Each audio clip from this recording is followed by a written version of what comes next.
Dear students, अस्सलाम वालेकुम। Class 9th mathematics unit number 2 से रिलेटेड कुछ डेफिनेशंस हैं। तो यूनिट नंबर 2 में हमने नंबर्स के बारे में पढ़ने हैं, जिसमें पहले एक नंबर है जिसको हम नेचुरल नंबर कहते हैं, यानी कि कुदरती एदाद का सेट या कुदरती एदाद जिसको हम कहते हैं वो नेचुरल नंबर्स होते हैं, जिसको हम क्या कहते हैं, कुदरती एदाद। तो दी नंबर्स, ऐसे नंबर जैसे कि 1 2 3 जो आम तौर पर हम काउंटिंग के अंदर जो राइट करते हैं, यानी कि आम तौर पर जो हम लिखने में या नंबर्स के अंदर मैथमेटिक्स के अंदर जो काउंटिंग के अंदर जो हम इस्तेमाल करते हैं या लेन देन के मामलात में जो इस्तेमाल करते हैं, तो उसको हम कहते हैं नेचुरल नंबर्स। यानी कि दी नंबर्स यानी कि 1 2 3 4 which we use for counting of a certain objects, किसी ख़ास चीज़ के बारे में, किसी ख़ास चीज़ को डिस्क्राइब करने के बारे में, किसी ख़ास चीज़ को एक्सप्लेन करने के हवाले से जो हम काउंटिंग जो हम यूज़ करते हैं उसको हम कहते हैं कि ये हमारे पास नेचुरल नंबर्स हैं और ये हमेशा पॉजिटिव इंटीजर्स होते हैं। यानी कि the numbers 1 2 3 which we use for counting are called natural numbers और पॉजिटिव इंटीजर्स, और set of natural number is denoted by n। इसको हम n से जाहिर करते हैं, यानी कि n is equal to 1 2 3 and up to so on. इसके बाद हमारे पास एक होता है जिसको हम कहते हैं whole number. Whole numbers means मुकम्मल एदाद का सेट या मुकम्मल एदाद। तो अगर यानी कि जो नेचुरल नंबर्स होते हैं वो 1 से स्टार्ट है, 1 2 3 4 5 6 7 8 एंड 9, तो उसमें ज़ीरो शामिल नहीं होता। इफ़ अगर वी इंक्लूड हम शामिल कर दें ज़ीरो को इन नेचुरल नंबर, अगर हम नेचुरल नंबर्स यानी कि वो एदाद जिसको हम काउंटिंग के अंदर इस्तेमाल करते हैं, अगर हम उसमें ज़ीरो को ऐड कर दें तो उससे हासिल होने वाला जो सेट होगा, जो नंबर्स होंगे, उसको हम होल नंबर्स कहते हैं। यानी कि इफ़ वी इंक्लूड, अगर हम शामिल कर दें ज़ीरो को इन set of natural numbers, natural numbers के सेट में, तो दी रिजल्टिंग सेट, तो उससे जो सेट बनेगा is called set of whole numbers which is denoted by W, जिसको हम W से जाहिर करते हैं, यानी कि W is equal to 0 1 2 3 and up to so on. यानी कि नेचुरल नंबर्स जो आम तौर पर जो हमारी जो काउंटिंग है वो नेचुरल नंबर है, अगर हम उसमें ज़ीरो को शामिल ना करें और ज़ीरो को शामिल कर दें तो उसको हम कहेंगे होल नंबर्स। और ये हमेशा हमारी जो बातचीत होती है, यानी कि 10 रुपये हैं, 2 किलो, 4 किलो या 2 दर्जन, ये हमारे सारे पॉजिटिव यानी कि जो नंबर्स होते हैं। और जब इंटीजर्स की बात करते हैं हम, तो जब हम एक ऐसा सेट जिसमें हम पॉजिटिव भी सारे, नेगेटिव भी सारे और ज़ीरो भी इंक्लूड कर दें, यानी कि नेचुरल के अंदर हमने खाली 1 से 9 तक, होल में ज़ीरो शामिल कर दिया लेकिन नेगेटिव नहीं, अब नेगेटिव भी शामिल कर दें, यानी कि the set of integer consists of, वो शामिल होता है पॉजिटिव इंटीजर्स पर, ज़ीरो पर एंड नेगेटिव इंटीजर्स पर, एंड डिनोटेड बाय Z, उसको हम Z से जाहिर करते हैं। यानी कि 0 plus minus 1 plus minus 2 plus minus 3, यानी कि प्लस का भी 1 और माइनस का भी 1, प्लस का भी 2 माइनस का भी 2, प्लस का भी 3 माइनस का भी 3। इसी वजह से यहाँ पर जो लफ्ज़ इस्तेमाल हुआ है कि पॉजिटिव इंटीजर्स, तो यानी कि जो यहाँ पर 1 2 3 4 5 6 होंगे वो सिर्फ पॉजिटिव ही होंगे। अगर हम बात करते हैं रैशनल नंबर्स, रैशनल नंबर्स, तो रैशनल नंबर्स जिसको हम उर्दू में कहते हैं नातिक एदाद, द ऑल नंबर्स,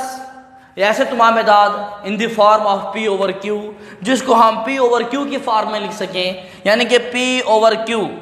जैसे कि हमारे पास 10 ओवर 3 ऐसे, यानी कि P ओवर Q का मतलब क्या है, यानी कि 10 ओवर 3, या जैसे हमारे पास 7 है, अगर खाली हम 7 लिख दें तो दैट मीन्स कि वो 7/1 भी तो कहला सकता है ना, 7/1 भी हो सकता है। तो इस सूरत में जो हम नंबर्स लिखते हैं फ्रैक्शंस की सूरत में, तो वेयर P एंड Q, यानी कि जहाँ पर P और Q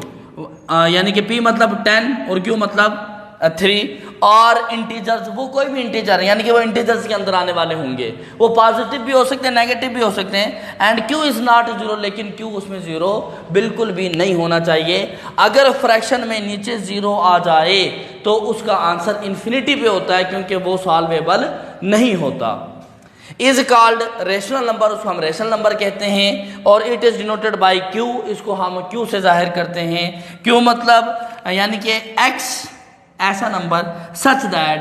यानी कि इस अंदाज से कि x is an element of p over q, यानी कि वो p ओवर q की सूरत में लिखे गए हैं, जहां पर p और q जो है वो z के एलिमेंट्स हैं और q जो है वो जीरो नहीं होनी चाहिए। उसको हम कहते हैं नेचुरल रैशनल नंबर या नाते के दाद। और इरेशनल नंबर वो इसका बिल्कुल उलट है, यानी कि ऑल नंबर्स ऑफ फॉर्म या all numbers which are not form in the form of p over q, जिसको हम p ओवर q की फॉर्म में ना लिख सकें। जिन all numbers which can not be expressed as quotient p over q, यानी कि जिसको हम कोशेंट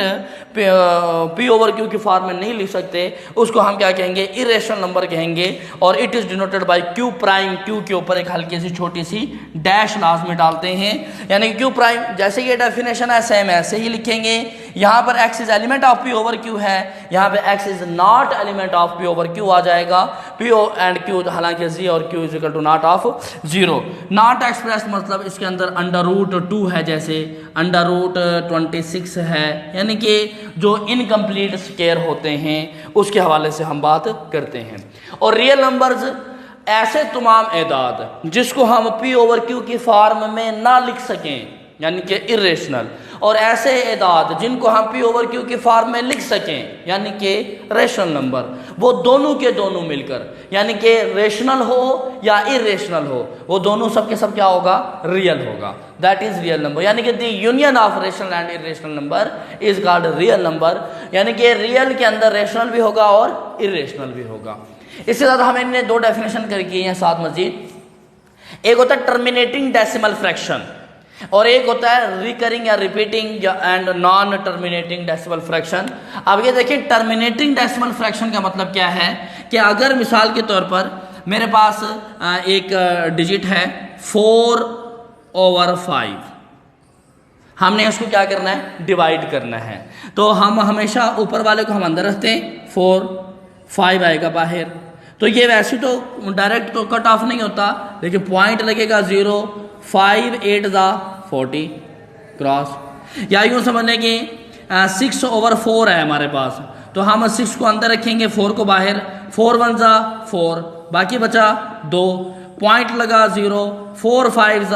20 क्रॉस, यानी कि इसका आंसर 1.5 हमारे पास आया है। तो दैट मीन्स के ऐसे fraction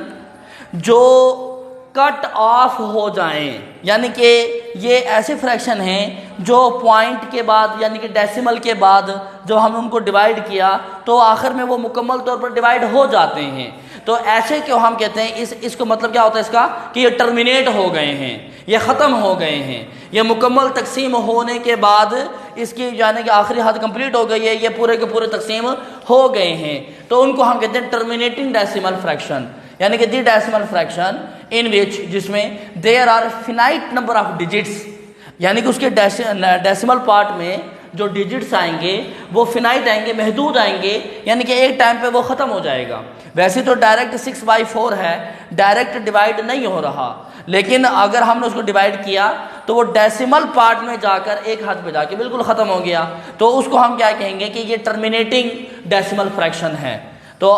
in decimal part is called terminating decimal fraction. इसकी एग्जांपल के अंदर आपने ये दोनों एग्जांपलें उसके अंदर राइट कर लेनी है। और एक होता है रिकरिंग, रिकरिंग का मतलब होता है बार बार आना या रिपीटिंग दोहराए जाने वाले, एंड नॉन टर्मिनेटिंग और ना ख़त्म होने वाले डेसिमल फ्रैक्शन। अब इसकी एग्जांपल के अंदर ये वाली तो इसकी एग्जांपल के अंदर राइट कर लेंगे। इसकी एग्जांपल के अंदर आप देखते हैं एक हमारे पास 10/3 है, आपने उसको डिवाइड करना है, तो हम 10 को अंदर रखेंगे, 3 को बाहर, 3 3 9, बाकी एक बचेगा, पॉइंट लगेगा 0, 3 3 9, फिर 1, फिर 0, 3 3 9, फिर 1 0, ऐसे ये कंटिन्यू रहेगा, यानी कि 3.333 and up to so on, यानी कि ये ऐसी डिवीजन हो रही है जो ख़त्म नहीं हो रही, टर्मिनेट नहीं हो रही, नॉन टर्मिनेटिंग है, यानी कि ये ख़त्म नहीं होगी, चलती जा रही है। और साथ में ये क्या कर रही है, ये रिपीटिंग है, रिकरिंग है। इसमें जो आने वाले जो डिजिट्स हैं वो बार बार एक ही बार बार दोहराए जा रहे हैं। तो ऐसे फ्रैक्शन जिसमें एक ख़ास इंटरवल के बाद, यानी कि सेम आर्डर के बाद या एक ख़ास तरतीब से बार बार डिजिट्स दोहराए जा रहे हों डिवीज़न के बाद, तो और वो ख़त्म ना हो रहा हो, तो ऐसे को हम क्या कहेंगे, repeating and non terminating decimal fraction. यानी कि the decimal fraction in which some digits are repeated again and again, बार बार आ रहे हैं इन सेम ऑर्डर, एक ख़ास ऑर्डर के बाद। ये ऑर्डर का मतलब ये होता है कि एक बाजू आप तकसीम करते हैं 1 2 1, फिर 1 2 1 1 2 1, यानी कि ये एक ऑर्डर दे रहा है तीन डिजिट के बाद, तो इसको भी हम रिपीटेड ही कहेंगे। तो in its decimal part is called repeating and non terminating decimal fraction, उसको हम रिपीटिंग और नॉन टर्मिनेटिंग डेसिमल फ्रैक्शन कहते हैं। तो ये आज का जो हमारा जो लेक्चर था, जो टॉपिक था, वो हमारी डेफिनेशंस के हवाले से था। ये कुछ डेफिनेशंस थी जो आप लोगों ने करनी है, बाकी इंशाल्लाह नेक्स्ट लेक्चर में पढ़ेंगे। Wish you best of luck, thank you.